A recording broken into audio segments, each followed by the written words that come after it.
नमस्कार, आप देख रहे हैं देवभूमि समाचार। मैं हूं आपके साथ निकिता सजवान। मुंबई बुलेटिन की शुरुआत करेंगे, लेकिन उससे पहले रुक करते हैं हेडलाइंस का। हरिद्वार में संतों के समागम में पहुंचे सीएम धामी। एक राष्ट्र एक चुनाव के मुद्दे पर की चर्चा, संत समाज ने कही समर्थन की बात।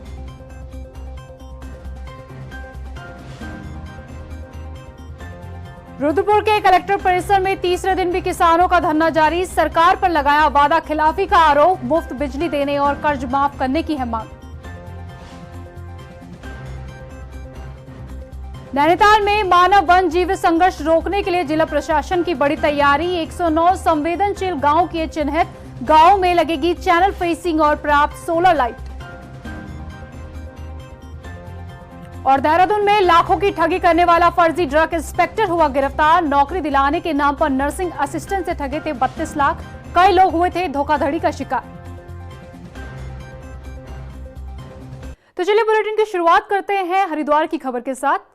रविवार को सीएम पुष्कर सिंह धामी हरिद्वार के प्राचीन अवधूत मंडल आश्रम की श्रीजी वाटिका में एक राष्ट्र एक चुनाव के मुद्दे पर संतों के समागम में शामिल हुए। संत समाज की ओर से आयोजित इस कार्यक्रम में सीएम धामी के साथ ही केंद्रीय मंत्री शिवराज चौहान और बाबा रामदेव भी मौजूद रहे, जहां देश भर के संतों ने सीएम धामी की मौजूदगी में एक राष्ट्र एक चुनाव का समर्थन किया। थोड़ी सी भी रुकावट आ रही है, थोड़ा भी विलंब हो रहा है और पूज्य संतगण अगर उसमें अपना आशीर्वाद दे देते हैं तो वो सारा जो बाधाएं होती हैं, जो कठिनाई होती हैं, जो भी परेशानियां होती हैं वो दूर हो जाती हैं। क्योंकि संतों का साथ मिलना, उनका सत्संग मिलना, अपने आप में ही पाप ताप कष्ट सब समाप्त हो जाते हैं। तो मुझे लगता है कि ये जो कार्य हमारे प्रधानमंत्री जी ने जिस संकल्प के रूप में लिया है कि एक देश और एक चुनाव, उसके लिए आदरणीय शिवराज जी भाई साहब हमारे लगातार देश के अंदर इस प्रकार का एक संवाद स्थापित कर रहे हैं। लोगों के बीच में एक पूरा जो लोगों की सबकी भावनाएं सम्मिलित रूप से आए, एक स्वर में आए, क्योंकि इसके पीछे बहुत सारे कारण हैं। जैसा आप सबने बताया 1952 में, 1957 में, 62 में जितने भी चुनाव हुए वो सब दोनों एक साथ हुए और कोई बाधा कहीं नहीं है। कुछ लोग चूंकि जब भी देश के अंदर कोई भी व्यवस्था की बात होती है, व्यवस्था बनाने की बात होती है, अच्छा काम होता है तो विरोध करना शुरू कर देते हैं। गदरपुर की खटोला ग्राम सभा में स्थानीय विधायक अरविंद पांडे ने 2 किलोमीटर लंबी सड़क निर्माण परियोजना का शिलान्यास किया है। इस मौके पर बीजेपी विधायक अरविंद पांडे ने कहा कि मुख्यमंत्री पुष्कर सिंह धामी के निर्देशानुसार गदरपुर विधानसभा की कच्ची सड़कों को पक्का किया जा रहा है ताकि क्षतिग्रस्त सड़कों से ग्रामीणों को निजात मिले। इस मौके पर जिला पंचायत सदस्य प्रतिनिधि नरेंद्र कोरंगा भी मौजूद रहे। और जन भावनाओं के अनुरूप जैसा जनता ने चाहा इनके आज सड़कों का शिलान्यास है। मैं इसके लिए समस्त जनता को बधाई देता हूँ और अपने छोटे भाई जो भाजपा के नेता हमारे नरेंद्र कोरंगा, हमारे बड़े भाई साहब हमारे हिम्मतदार हैं, आपका आशीर्वाद मिलता रहता है। और इस इलाके में छोटी बड़ी सारी गलियाँ मिला के 1 किलोमीटर 1.5 किलोमीटर जितने भी हो सबको पक्का करने का संकल्प नरेंद्र कोरंगा जी ने लिया है। आज इसका शिलान्यास उद्घाटन है, सभी को बधाई देता हूँ। आज हमारे ग्राम सभा में जो रोडें टूटी अवस्था में हैं, बेकार अवस्था में, उनको दोबारा से बनाने का कराने का विधायक जी द्वारा जो है आज शिलान्यास करवाया जा रहा है, जिसमें समस्त हमारे बंगाली जो गांव हैं इनमें जो रोडें हैं टाइल्स बनने जा रही हैं और विभिन्न काम जैसे मंदिरों में टीन सेट है, ये सब काम भी आगामी जो है सब प्रस्तावित हैं। ये सब एक एक करके सारा काम होंगे। अल्मोड़ा के हनुमान मंदिर वार्ड में कारगिल युद्ध के शहीद कैलाश चंद्र रौतेला के नाम पर मार्ग का नाम रखा गया है। हनुमान मंदिर वार्ड के पार्षद वैभव पांडे की पहल पर शहीद कैलाश चंद्र रौतेला की स्मृति में बनाए गए मार्ग का नामकरण किया गया, जहां मेयर अजय वर्मा, स्थानीय जनप्रतिनिधियों और वार्ड वासियों ने शिरकत कर शहीद को पुष्पांजलि अर्पित की। काफ़ी लंबे समय से ये मांग थी कि हमारे जो कारगिल की लड़ाई में जो हमारे आदरणीय कैलाश रौतेला जी जिन्होंने अपने भारत माता के लिए अपने प्राण न्यौछावर कर दिए थे, तो उनके नाम का यहाँ पर कोई एक स्मारक बनना लोगों की एक मांग थी और एक छोटा सा यहाँ पर को अच्छा एक उनका मार्ग बने, तो ये पहले से ही मांग थी। तो पहले की भी नगर पालिकाओं ने इसके बारे में विचार किया मगर ये सौभाग्य हम लोगों को मिला, नगर निगम बनने में पहली बार हमको ये सौभाग्य मिला। तो हमने ये विचार किया अपने पार्षद और सभी अपने शिष्टमंडल से ये विचार विमर्श करके कि यहाँ पर कोई एक छोटा सा उनके नाम का एक स्मारक बनाया जाए और एक उनका एक अच्छा मार्ग बनाया जाए, ताकि जो यहाँ की युवा पीढ़ी है और आने वाले युवा हैं उनसे प्रेरणा ले सके। एसआईआर को लेकर गदनपुर विधानसभा में सियासी घमासान तेज हो गया है। मतदाता सूची के सत्यापन और नामों की जांच को लेकर बीजेपी और कांग्रेस आमने सामने है। बीजेपी नेता राजेश बजाज ने कांग्रेस पर फर्जी वोटर बनाने का आरोप लगाया है, तो वहीं कांग्रेस नेता त्रिनाथ विश्वास ने बीजेपी पर पलटवार करते हुए एसआईआर की आड़ में कांग्रेस समर्थित मतदाताओं के नाम कटवाने का आरोप लगाया है। क्या किसी विधायक ने आपत्ति लगवाई है? आपने वोटर काटने के लिए जानबूझ के आपको क्षेत्र में जहां जहां आपको लगता है कि यहां से मुझे डर है, संख्या है, वहां आपने अपने आदमियों से लगवाए हैं आपत्ति। एक आपने अपने कार्यकर्ता गदरपुर, जिसको उस गांव का पता ही नहीं है और वहां पे किसी वोटर को जानते नहीं है, 1200-1300 आपने एक एक आदमी से लगवा दिए हैं। क्या आप जिम्मेवारी लेंगे? जितना वोट कटेंगे, आप कह रहे हैं मैंने अधिकारी को सख्त निर्देश दिया हूं। क्या आप कोई सुप्रीम कोर्ट है, कोई मजिस्ट्रेट है? आप 7 बार एसआईआर हुई है, सन 1951 में, सन 1961 में, सन 1971 में, सन 1980 में, सन 89 में और अब 2003 में भी हो चुकी है। यानी 7 बार तो कांग्रेस के शासनकाल में हुई है, एक बार भारतीय जनता पार्टी के शासनकाल में हुई है। इसका मतलब अगर भारतीय जनता पार्टी चुनाव जीतने के लिए एसआईआर करा रही है तो कांग्रेस ने तो 7 बार कराया।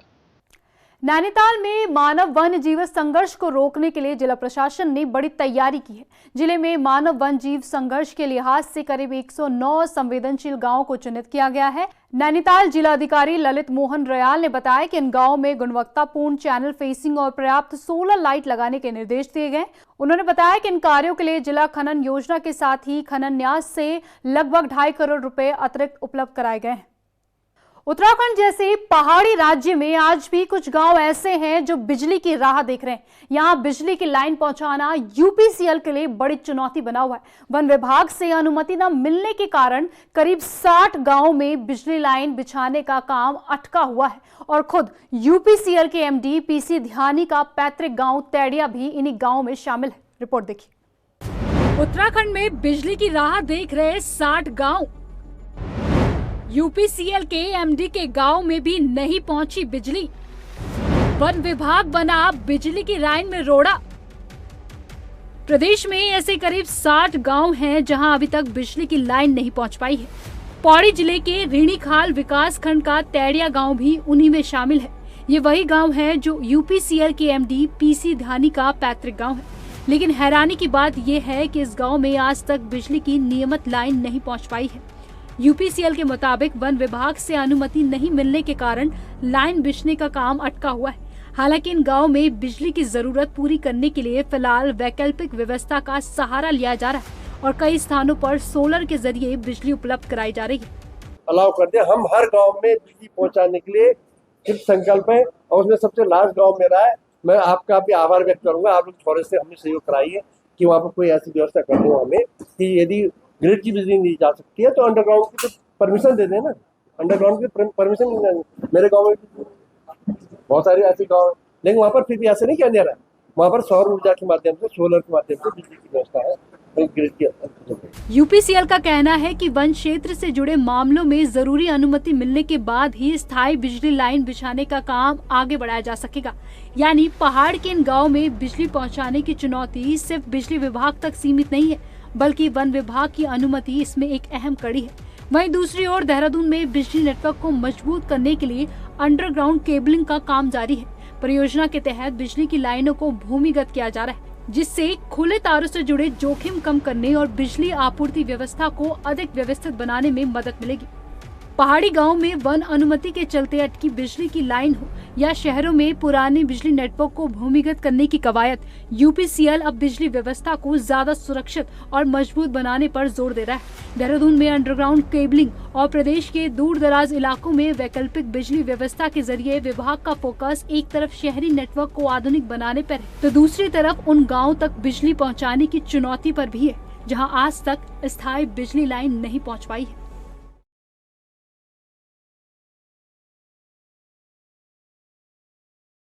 रुद्रपुर के कलेक्ट्रेट परिसर में तीसरे दिन भी किसानों का धरना प्रदर्शन जारी रहा है।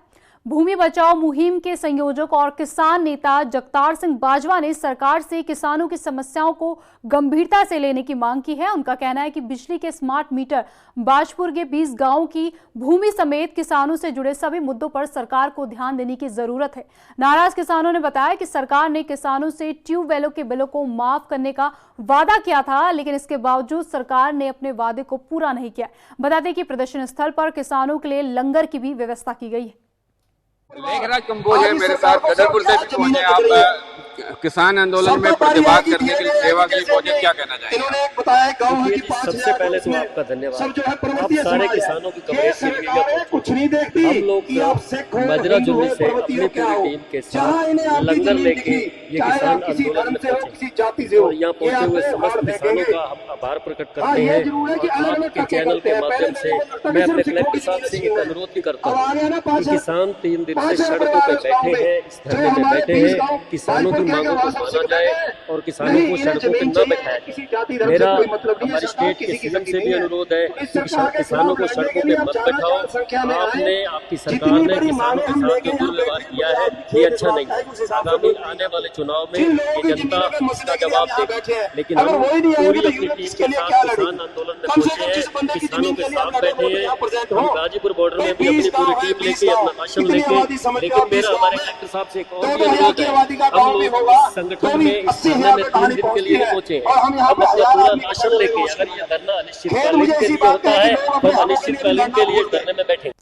मसूरी विधानसभा क्षेत्र के अंतर्गत ओल्ड मसूरी रोड पर थानी गांव में पिछले 2 महीने से महिलाएं सड़कों पर बैठकर नशे के खिलाफ अभियान चला रही। रविवार को भी भारी पुलिस बल के बीच महिलाओं ने प्रदर्शन जारी रखा। वहीं पुलिस प्रशासन के साथ महिलाओं की एक मीटिंग भी हुई, जिसमें पुलिस ने महिलाओं को आश्वासन दिया कि क्षेत्र में पुलिस की गश्त जारी रहेगी। 1 महीना हो गया, 1 महीना कंप्लीट हो गया हमें यहाँ पे बैठते हुए, ड्यूटी देते हुए। और हम जो ड्यूटी दे रहे हैं वो हम किसी भी यहाँ पे रहने वाले लोगों की, हमने किसी की तलाशी नहीं ली। सिर्फ बाहरी लोगों का, जिन पे हमें डाउट होता है, जो रात के 12 बजे 11:30 बजे आते हैं, बोलते हैं कि हमें दुकान में जाना है। हम सिर्फ उन लोगों को रोकते हैं, पूछते हैं तलाशी। हमने अंदर किसी के हाथ नहीं डाला और यहाँ की महिलाओं को किसी को हमने नहीं रोका। और आज जैसा एसओ साहब से मीटिंग थी तो ये सब लोग हम पे हावी हो रहे हैं, यहाँ पे जातीय मुद्दा बना रहे हैं। त्योहारी सीजन शुरू होने से पहले ही लोगों की जेब पर महंगाई ने डाका डाल दिया है। रोजमर्रा की जरूरत से जुड़ी चीजों के दाम आसमान छू रहे हैं। चीनी के बाद दाल, चावल और सब्जियों के दामों ने भी हाहाकार मचा दिया है। रसोई का बजट बिगड़ गया है। महिलाओं का कहना है कि आमदनी अठन्नी है और खर्चा रुपया। ऐसे में कैसे चलेगा इस महंगाई में गुजारा? रिपोर्ट देखिए। त्योहार से पहले उड़ गई रसोई की रंगत। चीनी के बाद दाल, चावल और सब्जियों के दामों में उछाल। सब्जी मंडी में मचा हाहाकार। आमदनी अठन्नी, खर्चा रुपया। ऐसे कैसे चलेगा गुजारा? देश में त्योहारी सीजन शुरू होने वाला है, लेकिन उससे पहले ही महंगाई ने लोगों की जेब पर डाका डाल दिया है। रोजमर्रा की जरूरत से जुड़ी चीजों के दाम आसमान छू रहे हैं। चीनी के बाद दाल, चावल और सब्जियों की कीमतों में भी आए उछाल ने न सिर्फ थाली की रंगत बदल दी है, बल्कि स्वाद भी बिगाड़ दिया है। सुबह की चाय से लेकर शाम की सब्जी के दामों ने आम आदमी को चौंका दिया है। महज 1 महीने में जहां चीनी 20 रुपए महंगी हुई है, वहीं चंद दिनों में जरूरी सामान के भाव भी आसमान छू रहे हैं। अब जरा रोजमर्रा की जरूरतों पर नजर डालिए। चीनी पुरानी कीमत 45 रुपए थी, लेकिन नई कीमत 65 रुपए प्रति किलो है। करीब 20 रुपए का इजाफा हुआ है। चावल 90 रुपए किलो बिक रहा था, लेकिन अब 100 रुपए किलो हो गया है। 10 रुपए का इजाफा हुआ है। अरहर की दाल की पुरानी कीमत 120 रुपए थी, लेकिन अब 150 रुपए प्रति किलो हो गई है। 30 रुपए का इजाफा हुआ है। चाय पत्ती 380 रुपए पुरानी कीमत थी, लेकिन अब 456 रुपए बिक रही है। 76 रुपए का इजाफा हुआ है। चना 80 रुपए किलो बिक रहा था, लेकिन अब 85 रुपए हो गया है। 5 रुपए का इजाफा हुआ है। सरसों के तेल में भी इजाफा हुआ है। पहले सरसों का तेल 160 रुपए लीटर बिक रहा था, लेकिन अब 190 रुपए लीटर बिक रहा है। इसमें करीब 30 रुपए का इजाफा हुआ है। काजू की यदि हम बात करें तो 1000 रुपए किलो बिकने वाला काजू अब 1500 रुपए किलो हो गया है। 500 रुपए का इजाफा हुआ है। वहीं बादाम 800 रुपए किलो बिक रहा था, लेकिन अब 1100 रुपए किलो हो गया है। 300 रुपए का इजाफा हुआ है। अब जरा सब्जियों के भाव पर भी नजर डाल लीजिए। प्याज जहां अब तक 30 रुपए किलो बिक रही थी, वहीं अब 60 रुपए किलो हो गई है। 30 रुपए का इजाफा हुआ है।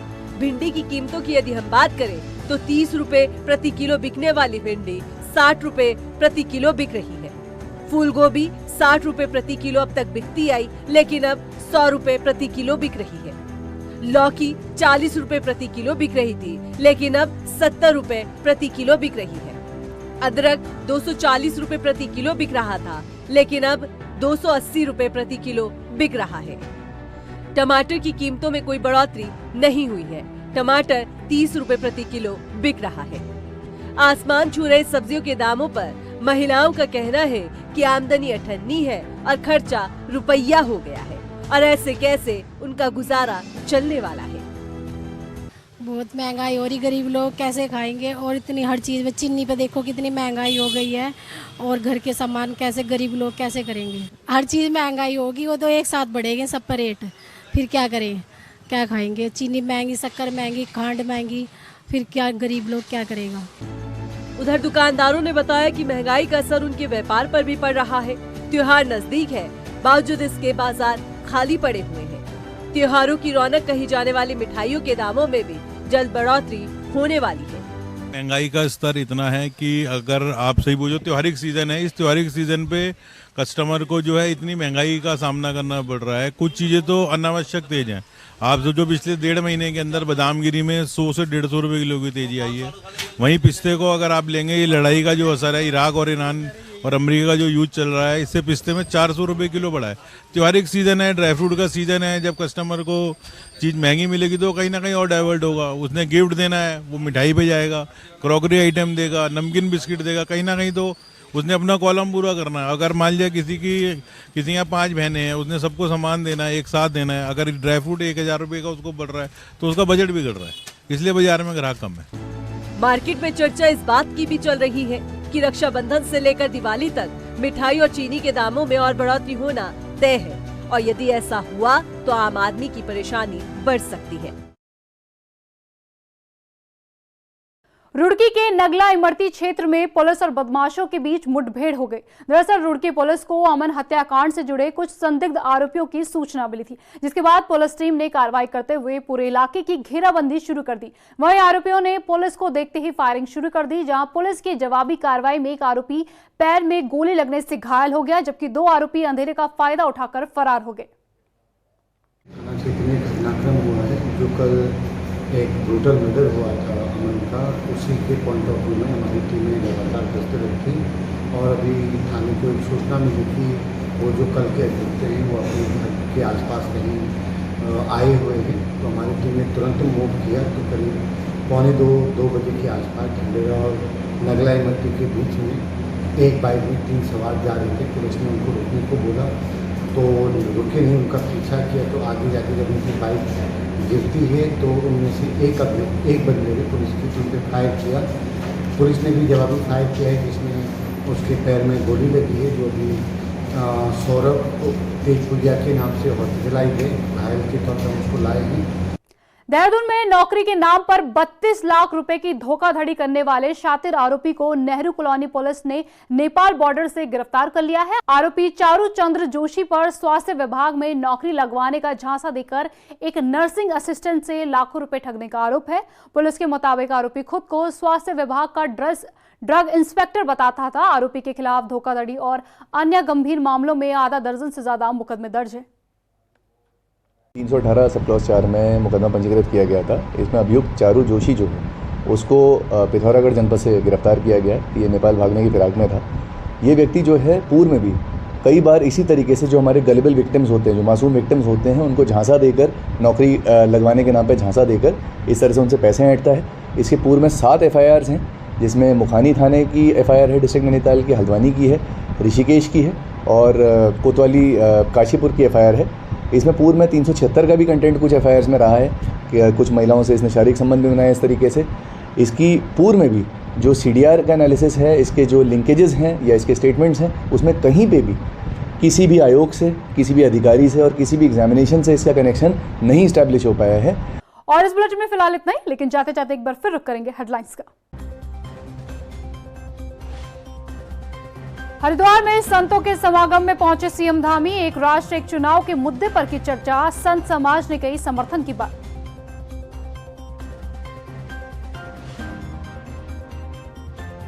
रुद्रपुर के कलेक्टर परिसर में तीसरे दिन भी किसानों का धरना जारी। सरकार पर लगाया वादा खिलाफी का आरोप, मुफ्त बिजली देने और कर्ज माफ करने की है मांग।